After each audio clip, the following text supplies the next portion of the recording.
Ces valeurs, en fait, elles s'incarnent dans la Manif pour tous. Elles s'incarnent également, en fait, dans un projet que Ludovine, qui est encore en discussion avec les journalistes, en fait, va vous exposer dans quelques instants. Ces 40 propositions, elles ont été présentées récemment à la presse. Je ne les résumerai pas. Ludovine va le faire mieux que moi. Et elle sera accompagnée pour ce propos par Pierre-François Gouifès et Mériadec Rivière, que je présente, à qui je vais demander en fait, de monter sur cette scène, sur ce podium, et que je présente très rapidement. Pierre Gouifès, le premier en fait, à franchir ce pas, donc diplômé de l'ESSEC, de l'École nationale d'administration, expert en politique publique et en finances publiques. Vous dispensez à Sciences Po Paris un cours sur l'économie politique et vous avez écrit plusieurs ouvrages sur la réforme de l'État. Le dernier s'intitulant, et il est d'actualité, L'âge d'or des déficits, 40 ans de politique budgétaire française, paru à la documentation française. Et Mériadec Rivière, dont j'ai déjà rédigé le petit CV, donc ancien élève également en fait, de l'École nationale d'administration, responsable aujourd'hui du secteur politique familial de la Confédération nationale des associations familiales catholiques, et vous siégez à ce titre au Haut Conseil de la famille, et vous étiez jusqu'en juin dernier président de l'Union départementale des associations familiales de Paris. Je vous cède évidemment la parole.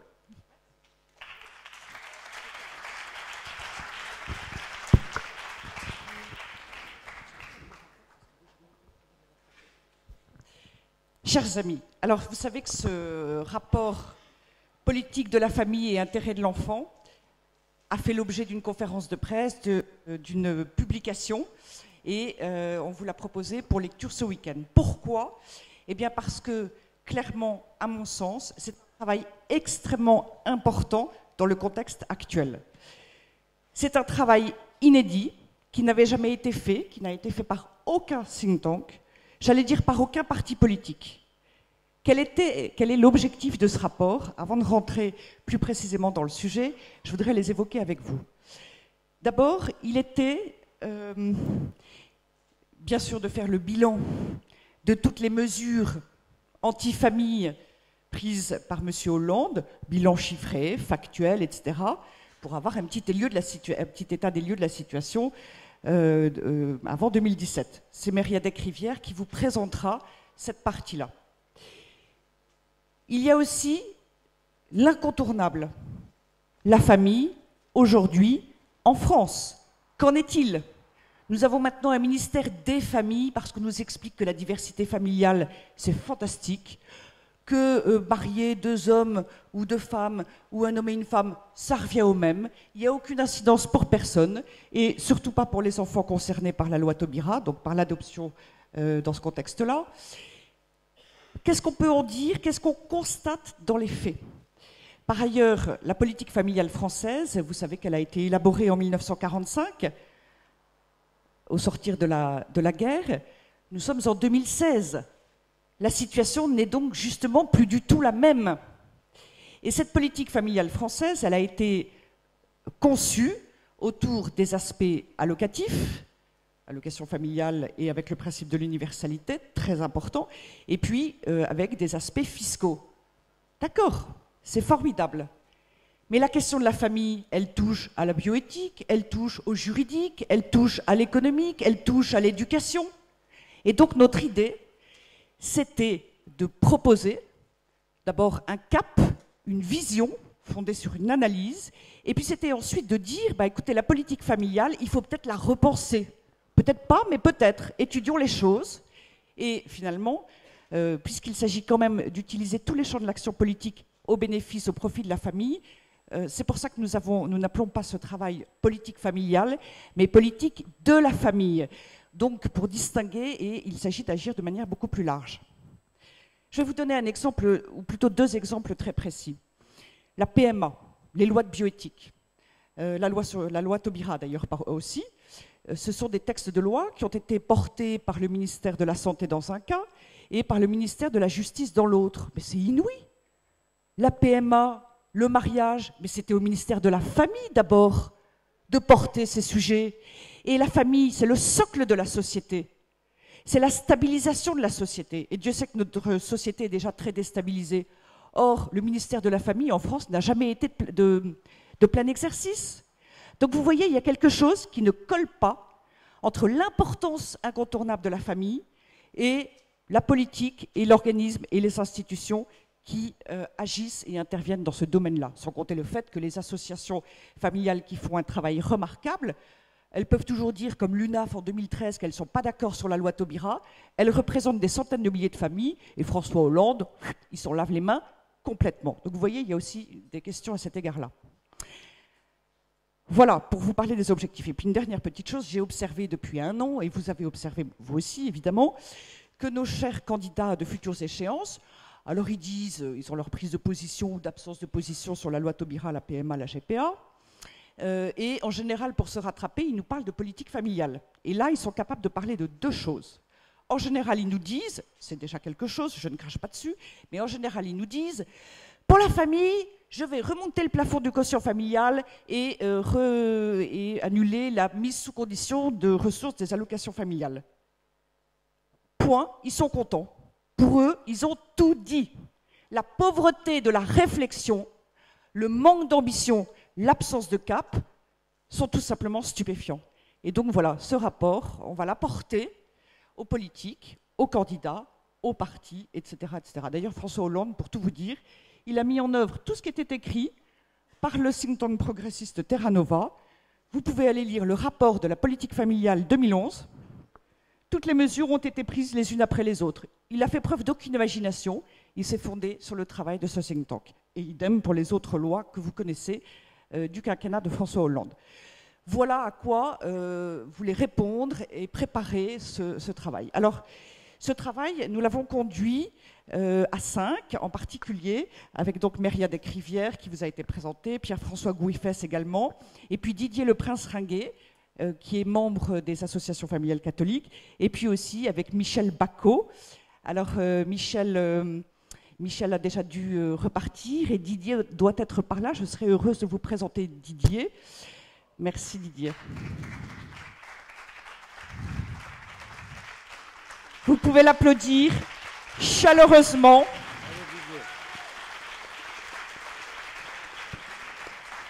Voilà une publication de la Manif pour tous, mais avec des auteurs, des co-auteurs, qui généreusement ont beaucoup donné et qui restent en même temps discrets.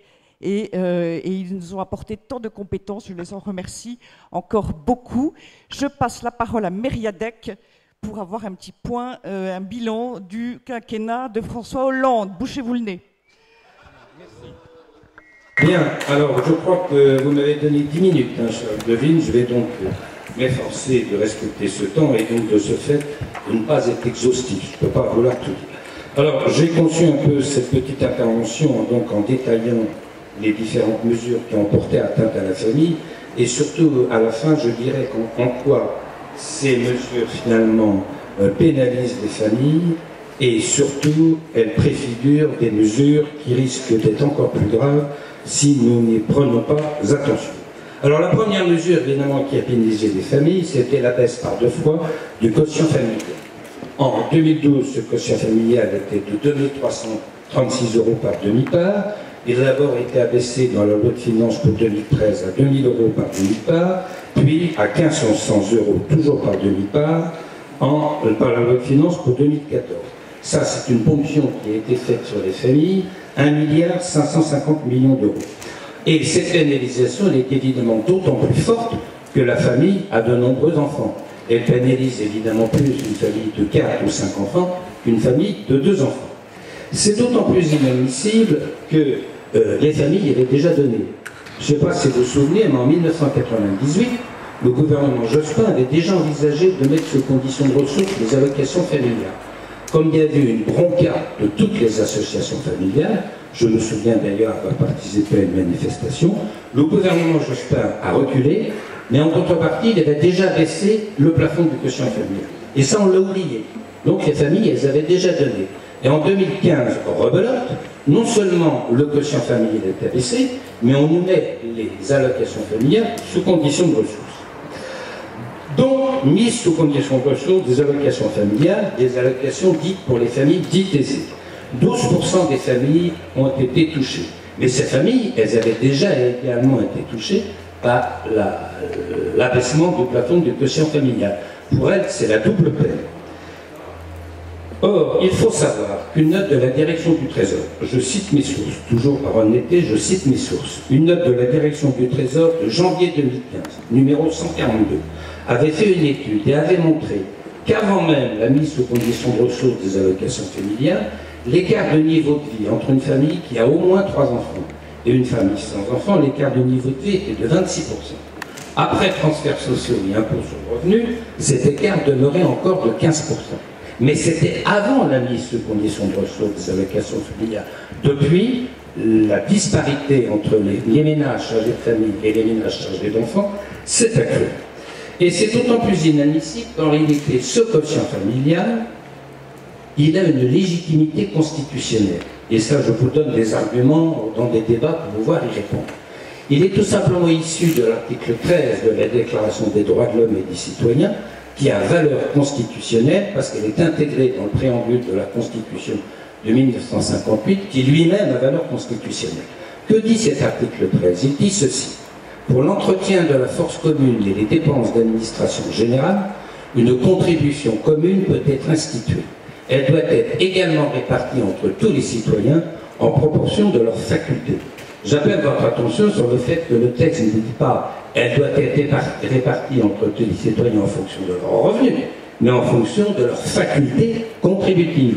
Or, il va de soi que pour prendre en compte la faculté contributive d'un citoyen, il faut bien évidemment prendre en compte ses revenus, mais il faut aussi prendre en compte ses charges, et notamment ses charges de famille, qui sont d'autant plus élevées que vous avez de nombreux enfants.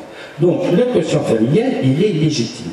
Alors on nous dit également le quotient familial, vous comprenez, par principe, il ne bénéficie qu'aux ménages imposables. Ce que l'on oublie, c'est que près du tiers des ménages non imposables sont non imposables du fait du quotient familial. Et simplement, ils ne le savent pas, ils ne s'en aperçoivent pas. Quant aux autres ménages qui ne sont pas imposables à raison cette fois de la seule modicité de leurs ressources, ils bénéficient d'autres prestations, l'allocation de rentrée scolaire, l'accès à des bourses plus élevées, dont ne bénéficient pas les ménages imposables. Tout ça pour vous montrer qu'il ne faut pas confondre, comme le fait nos gouvernants, la politique familiale et la politique sociale. Mais ces mesures ne se sont pas arrêtées là. Il y a eu également l'abaissement des seuils pour bénéficier de la prestation d'accueil du jeune enfant. C'est 430 millions d'euros qui ont été pompés sur le dos des familles. C'était la suppression de la demi-part dont bénéficiaient les veufs et veuves ayant élevé des enfants. Là aussi, l'honnêteté intellectuelle oblige à dire que ça avait déjà commencé en 2008. Mais en 2012, ça a été pérennisé. Auparavant, vous aviez 4 millions de retraités qui bénéficient d'une demi-part de quotient familial. Maintenant, il n'y a plus que 90 000. 4 millions, 90 000. Parce que les conditions pour bénéficier de la demi-part pour les retraités ont été drastiquement réduites. Économie sur le dos des familles, 1 milliard. Et ce n'est pas terminé. Vous avez eu ensuite l'imposition des majorations de pension pour les familles ayant élevé des enfants, au moins 3 enfants. Les retraités bénéficient, les retraités qui ont élevé au moins 3 enfants, bénéficient d'une majoration de leur pension de retraite qui est de 10% dans le régime général et qui est également de 10% dans les régimes complémentaires, mais pour les régimes complémentaires, c'est plafonné à 1 000 € par an, ce qui n'est pas beaucoup. Eh bien, on a imposé cette majoration de pension de retraite, qui n'était pas auparavant, coût, ponction sur les familles, 1,440 milliard. Et ça pénalisait beaucoup, notamment les retraités modestes.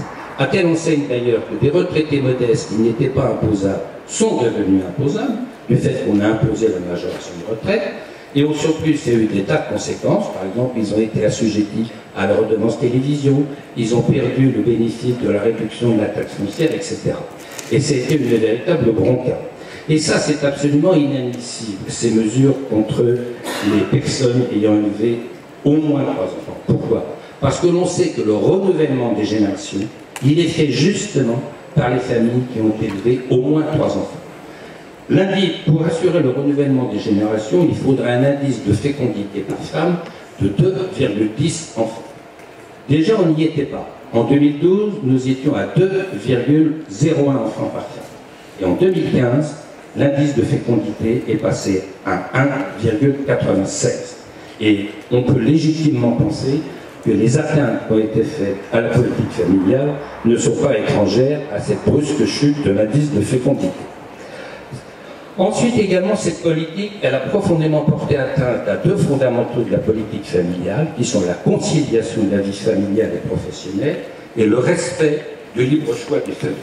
Ça a été bien évidemment la modification du congé parental, devenu la PREPA, la prestation partagée d'éducation. Comme vous le savez, le congé parental, auparavant, il était de 3 ans. Ou il pouvait être de 3 ans si un ménage voulait 3 ans. Si vous voulez retourner au travail plus tôt, c'était moins de 3 ans. Mais ce congé parental de 3 ans, il pouvait déjà être partagé entre les conjoints. Et ça, personne ne le dit. Il pouvait déjà être partagé. Simplement, la différence, c'est qu'il n'y avait pas d'obligation de partager, et surtout, il n'y avait pas de durée minimale de partage. La prépa, désormais, une famille ne peut continuer à bénéficier du congé de 3 ans que si le congé est partagé entre les deux conjoints et que l'un des deux conjoints prend au moins 1 an. Donc, il y a donc une obligation de durée. Et une étude quantitative et qualitative de l'UNAF a montré que dans 80% des familles ne pouvaient plus satisfaire ces conditions parce que soit la baisse du revenu du fait que le deuxième conjoint arrête son activité est trop forte, soit que les contraintes inhérentes à l'emploi du second conjoint ne lui permettent pas de prendre ce congé. Et en contrepartie, le gouvernement avait dit nous nous engageons à augmenter le nombre de places. Nous allons créer 275 000 places de crèche ou de halte garderie, mais de crèche essentiellement, sur la période 2013-2017. Comme l'a dit le présentateur, je fais partie du Haut Conseil de la famille. Eh bien, un rapport du Conseil de la famille de 2015 a montré que cet objectif ne pourra pas être atteint. Sur 2013-2014, l'objectif qui avait été fixé pour ces 2 années, 2013 et 2014, n'a été atteint qu'à 19%. Et Mme Rossignol a d'ailleurs reconnu que cet objectif ne serait pas atteint. Et quant à la création de postes d'assistante maternelle, non seulement cet objectif ne sera pas atteint, mais on a constaté une diminution du nombre de postes.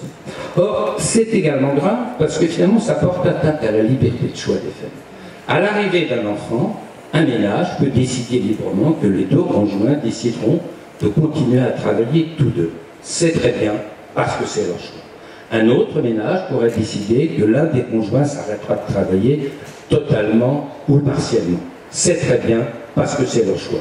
Au nom de quoi la puissance publique s'immisce-t-elle dans le choix des familles? Les familles ne sont-elles pas les mieux à même de savoir ce qui leur convient de mieux?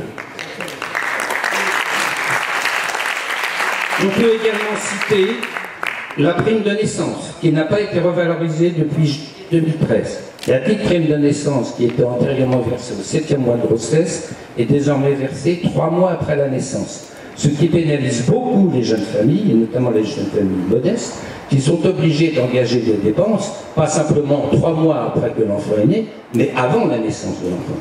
Donc c'est également une pénalisation en trésorerie. On ajoutera également la modification du tarif des cantines, dans laquelle les familles nombreuses ne sont plus que les enfants. Au total, un rapport du Sénat, corroboré d'ailleurs par l'UNAF, montre que la ponction sur les familles, alors suivant les chiffres que l'on prend, a été au total entre 4 milliards 500 millions et 4 milliards 800 millions qui ont été pénalisés, par lesquels on a pénalisé les familles.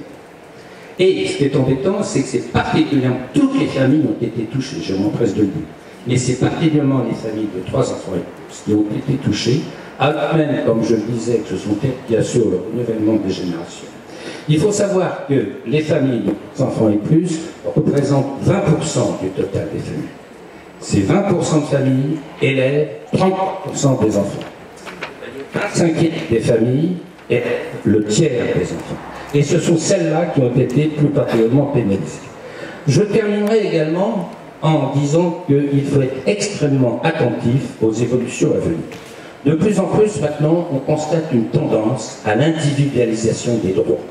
C'est-à-dire que la famille n'est plus considérée comme une communauté de personnes liées par un destin commun, mais par une juxtaposition d'individus aux intérêts distincts, voire divergents. C'est vraiment une atteinte à la famille qui est portée. Et notamment, j'appelle votre attention sur les dangers de la retenue à la source. La retenue à la source, c'est la prémisse, d'une part, de la suppression à terme du quotient familial et également de l'imposition séparée des conjoints au sein de la famille. Et d'ailleurs, Madame Coutel, présidente de la délégation aux droits des femmes à l'Assemblée nationale, s'est félicitée de la retenue à la source, car elle l'a écrit, elle dit « ça permettrait ainsi de permettre une imposition séparée des conjoints ». Pourquoi? Parce qu'un rapport de Madame Lemierre, sociologue, économiste, il y a de ça à peu près 3 ans, milite pour l'imposition séparée des conjoints au motif que l'imposition globale des ménages pénaliserait le travail des femmes. Or, cela est faux. Cela est faux. Une étude de l'INSEE a montré que dans 60% des cas, l'imposition séparée des couples se traduirait au total par une imposition plus élevée que l'imposition globale actuelle. Certes, dans 21% des cas, l'imposition séparée aboutirait à un total moins élevé, à condition que ce ménage n'ait pas d'enfants. Parce que dès lors qu'il y a des enfants, le quotient familial rend à nouveau l'imposition globale plus importante. D'ailleurs, je vous rappelle que lorsque le PACS a été créé, il fallait 2 ans de vie commune pour que les paxiers puissent bénéficier de l'imposition commune. Or, leur grande revendication, c'était justement de pouvoir bénéficier tout de suite de l'imposition commune. C'est ce qui finalement a été fait. Mais vous pensez bien que si ça n'avait pas été intéressant fiscalement, ils ne l'auraient pas demandé. Ce qui montre bien qu'il y a toute une idéologie derrière, qui est donc l'individualisation des droits. De même également, vous savez qu'un décret de 2016 fait que désormais une femme mariée qui a cessé son activité professionnelle ne pourrait plus être attachée à la sécurité sociale de son mari. Elle bénéficiera de ce qu'on appelle la protection médicale universelle. Quel est son propre numéro de sécurité sociale? Ça, ce n'est pas gênant. Mais en revanche, elle ne pourra plus, dans tous les cas, bénéficier de la mutuelle de son époux. Et enfin, une note qui date de 2014 du CEL, du Conseil d'analyse économique. Non, je corrige, pas une note du CEL. Une note de 3 chercheurs, membres du Conseil d'analyse économique. Ce n'est pas une note qui engage le Conseil, c'est une note de 3 chercheurs. Je vous passe la note, mais la conclusion est intéressante. Elle dit ceci: il faut maintenant réfléchir sérieusement à la suppression de la réversion de la pension de retraite du conjoint décédé sur le conjoint survivant. Donc, vous voyez, nous sommes dans une logique d'atomisation de la société, d'individualisation de la société. Et enfin, comme je l'ai dit, je siège au Conseil de la famille. Ce haut Conseil de la famille, qui n'est guère familial, malheureusement. Eh bien, il va être supprimé et il va être remplacé par 3 conseils. Vous aurez le Conseil des seniors, le Conseil de la famille et le Conseil de la petite enfance. Donc, vous voyez, on coupe la famille. La famille, ce n'est plus les personnes âgées, les adultes, les enfants. Chacun a des droits propres. Il incombe de réfléchir à chacune des spécificités. Donc, il faut être extrêmement attentif aux évolutions à venir. Voilà, j'espère que je n'ai pas été trop long.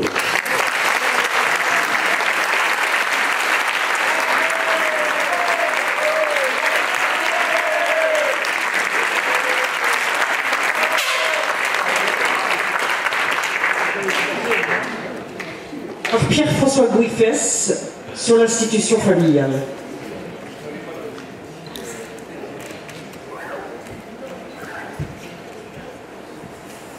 Ça marche mieux? Oui, donc Mériadé qui a été assez complet quand on a fait sur effectivement le bilan de la situation à date.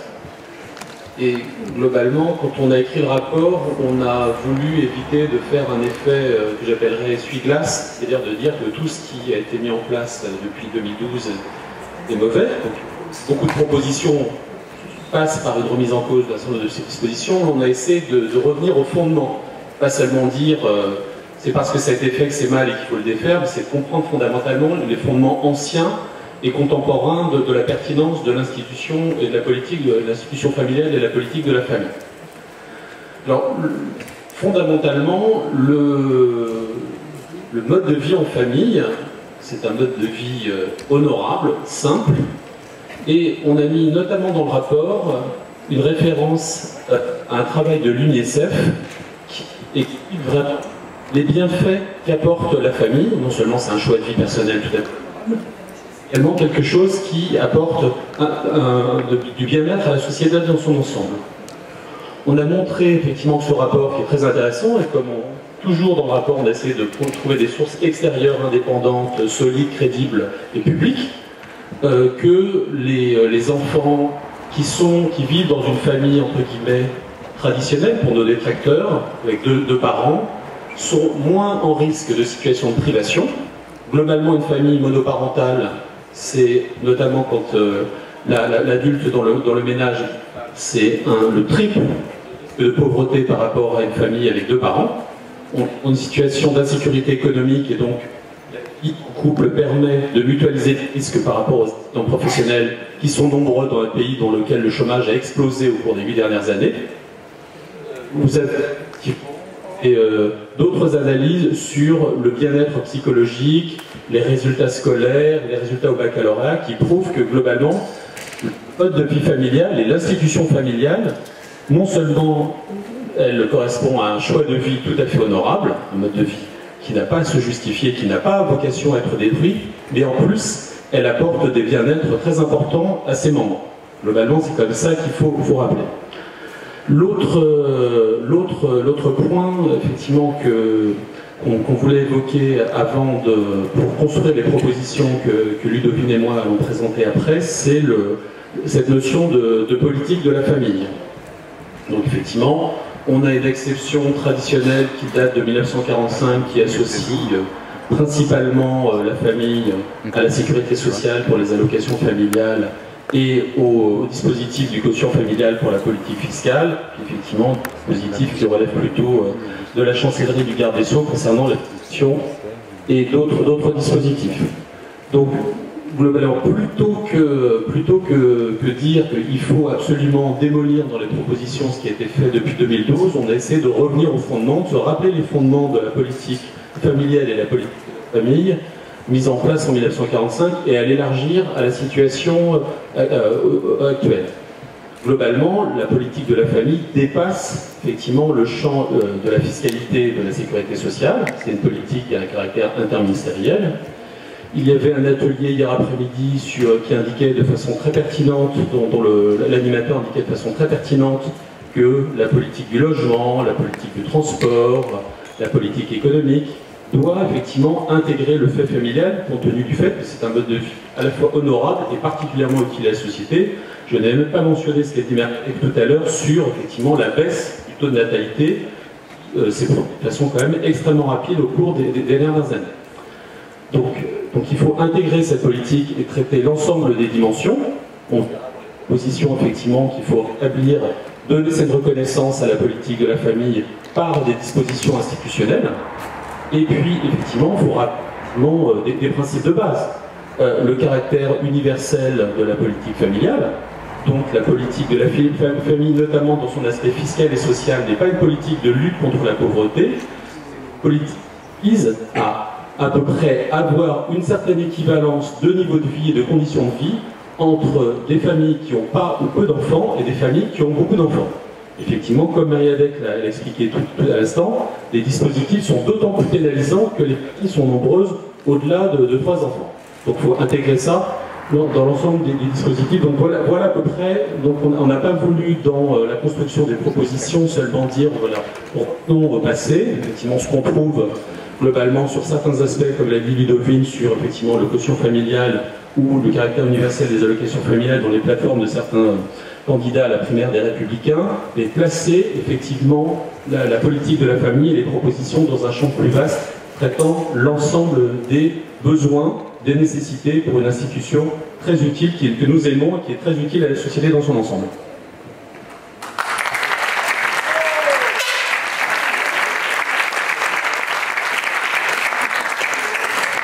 Alors j'en viens à ces propositions.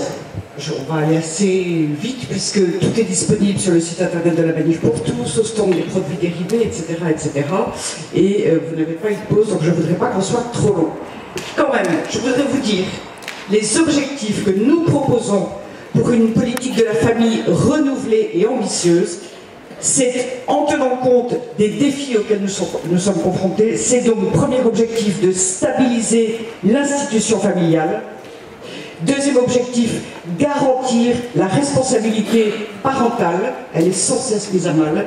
Et troisièmement, bien sûr, favoriser l'équilibre démographique.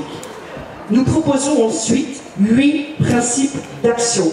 Je n'en citerai qu'un, c'est évidemment en tout premier de respecter l'intérêt supérieur de l'enfant.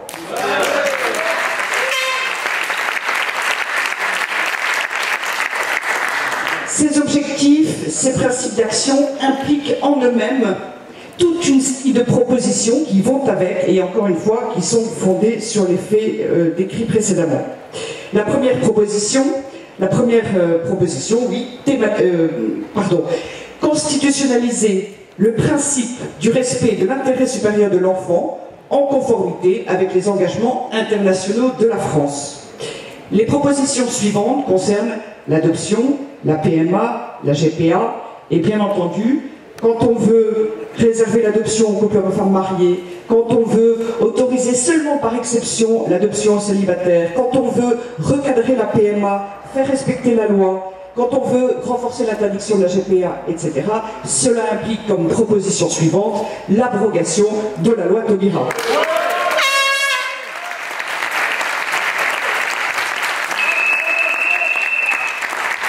Alors cette abrogation de la loi Taubira, elle est non pas, et certains ont été étonnés, non pas en proposition numéro 1, mais on l'a voulu et on l'a située au cœur de l'ensemble de ces propositions. Alors ensuite, rétablir l'institution du mariage, l'abrogation de la loi Taubira, et puisque le mariage est l'union la plus stable, eh bien il y a toute une série de propositions pour promouvoir le mariage, cadre le plus stable et le plus protecteur pour la vie familiale. Aujourd'hui, on nous dit, c'est formidable, toutes ces situations, voilà qu'elles sont révélatrices d'une nouvelle liberté, de l'émancipation de l'individu, etc. C'est absolument faux, et bien sûr, il faut agir. Et puis, il y a aussi, donc, respecter le libre choix des parents. Donc, numéro 21, proposition numéro 21, instituer une allocation parentale d'éducation utilisée à la convenance des parents pour élever leur enfant à domicile ou le faire garder. Autrement dit, l'idéal n'est pas forcément et systématiquement que la femme ait une vie professionnelle. Si elle le souhaite, elle doit pouvoir élever son enfant, et en l'occurrence, la société a intérêt, dans tous les cas, à favoriser les conditions pour l'éducation de l'enfant, quel que soit, et dans le respect du choix véritable des parents. Favoriser la possibilité du travail à temps partiel, réaffirmer et renforcer la neutralité idéologique du service public de l'éducation. Alors avec cela, il y a même tout un ensemble de propositions dans le chapitre qui porte là-dessus. Repenser l'éducation affective et sexuelle dispensée au milieu scolaire, lutter contre l'accès des mineurs à la pornographie et autre sujet qui vient perturber l'autorité parentale, lancer un plan de lutte contre les addictions diverses et variées. Voilà, mais je ne vous renvoie bien entendu au rapport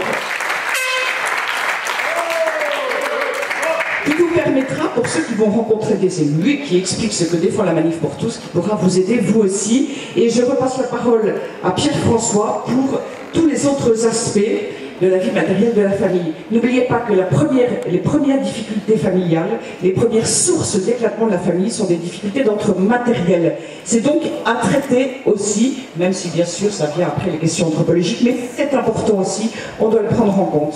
À toi la parole. Oui, donc en faisant quelques blocs dans ce très bel ensemble de propositions qu'on a construit, donc en lien avec ce que j'ai dit sur l'institution familiale, il faut trouver les voies et moyens de permettre la pérennité de la reconnaissance de cette institution par le dispositif politique et éventuellement renforcer certains dispositifs qui ont été affaiblis. La proposition 38, par exemple, propose d'instituer un ministère de la famille de plein exercice. Donc, on est pour une politique de la famille, on a dit que c'est une politique qui a une vocation interministérielle qui couvre l'ensemble des dimensions de la vie économique et sociale, donc il faut un ministère de plein exercice, et sans doute, comme c'était vu, d'administration particulière pour traiter ces projets. Il faut effectivement, ça, on l'a déjà dit, faire attention à préserver, parce que ça c'est un autre élément institutionnel important dans le système français aujourd'hui, le caractère familial de l'impôt sur le revenu. Et ce qu'a dit Marie-Hélène tout à l'heure sur le prélèvement à la source, c'est vraiment arriver à terme à une simplification et une individualisation totale de l'impôt sur le revenu. Et un des principaux marqueurs dans le système juridico-fiscal français de la famille, qui est le quotient familial, serait attaqué. C'est une réforme qui n'est pas seulement une simplification, c'est une réforme qui n'est pas seulement acceptée par les Français, elle correspond à un certain nombre d'objectifs politiques et idéologiques. Il y a d'ailleurs le volet familial, également la progressivité d'impôt, il y a également le caractère indolore de l'impôt. Enfin, je veux dire, comme on l'a dit tout à l'heure, les prélèvements supplémentaires, l'impôt sur le revenu, les recettes d'impôt sur le revenu entre 2011 et 2015 sont passées de 50 à 70 milliards d'euros. Et Mariadec a dit plusieurs sources, effectivement, j'ai vu également les mêmes sources, c'est à peu près 5 milliards de prélèvements entre les prestations sociales perdues et les impôts augmentés, 5 milliards de prélèvements supplémentaires ou d'allocations sociales perdues pour les familles, en fait, depuis 2012. C'est quand même des montants tout à fait considérables. Un autre, on a parlé effectivement, Mariadec l'a évoqué, on demande que soit remis en cause le statut d'ayant droit au sens de la sécurité sociale. Là, c'est une attaque contre la famille dans le champ de la sécurité sociale. Donc, et c'est pour préserver cette institution. Et après, effectivement, il y a le sujet à terme de la préservation, la proposition 37, du financement de la politique de la famille, qui représente à peu près 2,5 points du PIB, qu'il faut préserver. Il y a des tas de projets dans les plateformes des candidats des Républicains pour supprimer des cotisations d'allocation familiale. La branche famille de la sécurité sociale a été traditionnellement une poire pour la soif pour les autres branches, et donc il faut absolument préserver et avoir les yeux sur le financement de la politique familiale. Donc il y a le sujet effectivement de rétablir l'équité fiscale et sociale, rester dans une logique de solidarité horizontale, d'avoir une équivalence entre les ménages qui décident d'avoir peu d'enfants et des ménages qui ont plus d'enfants. Donc, bien sûr, ce dont on a parlé, on propose la suppression du plafonnement du quotient familial, non seulement sa préservation, mais qu'il ne soit pas plafonné comme c'était le cas à 2336 € en 2012. Il y a effectivement, puis d'autres mesures, effectivement, sur l'augmentation des abattements pour charges de famille de la taxe d'habitation, revenir sur ce que tous les points, effectivement, enfin c'est un peu détricoter tous les points que Mariadec a évoqués tout à l'heure sur la non-imposition et la majoration de pension pour 3 enfants et plus, et puis effectivement, et une proposition aussi pour traiter la situation particulière de la famille qui est d'adapter les droits de mutation avec un dispositif qui permet à des familles qui ont beaucoup d'enfants de pouvoir augmenter leur mobilité et leur bien-être dans le logement. Donc après, effectivement, il faut valoriser également une autre branche de proposition, l'investissement des familles au profit de la collectivité. Donc bien entendu, c'est pas effectivement forcément le domaine qui fait le plus l'objet de combat avec les candidats de la droite et du centre pour la faire courte sur rétablir le caractère universel des allocations familiales, mais vraiment pour le fondement, ce n'est pas une politique de lutte contre la pauvreté, c'est une politique qui permet de favoriser la natalité, ce qui était plutôt un succès français, et qui permet de créer cette solidarité horizontale entre les ménages suivant leur choix d'enfants.